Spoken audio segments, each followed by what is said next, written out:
ঢাকায় সিনেমার এক সময়ের দাপুটে চিত্রনায়িকা অপু বিশ্বাস চলচ্চিত্রে এখন আর নিয়মিত না হলেও বেশ ব্যস্ত সময় কাটাচ্ছেন ব্যবসা নিয়ে।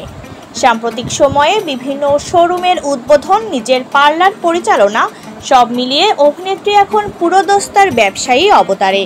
কয়েকদিন আগে এক সাক্ষাৎকারে জানিয়েছেন, একটা সময় অর্থাবস্থা খারাপ ছিল এই নায়িকার, এখন সেই সংকট অনেকটাই কেটেছে তার।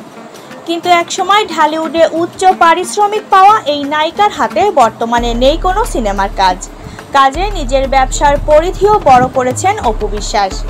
সম্প্রতি আলোচিত টিকটকার প্রিন্স মামুনের প্রিন্স কাট সেলুনটি কিনে নিয়েছেন নায়িকা, এমনই খবর কয়েকদিন ধরে শোবিজ পাড়ায় ঘুরে বেড়াচ্ছে।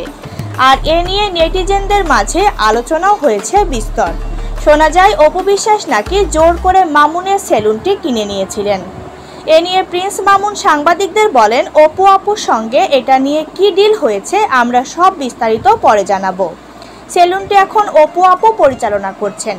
তবে প্রিন্স মামুনের কাছ থেকে কত টাকায় সেলুনটি কিনেছেন চিত্রনায়িকা তা জানা যায়নি। এরপর সাংবাদিকদের মুখোমুখি হন অপু বিশ্বাস। এই প্রসঙ্গে অপু বিশ্বাস বলেন, যখন কোনো কিছু বিক্রি হয়ে যায় তখন সেটা তারই হয়ে যায়। এই সেলুনটি 3 জন পরিচালনা করবেন জানিয়ে অপু বিশ্বাস বলেন, এখানে যারা আছেন তার মধ্যে আমি অপু বিশ্বাস, এখানে মাসুদ খান আছেন এবং কাজী মাহফুজ, এই 3 জন মিলে আমরা সেলুন পরিচালনা করব।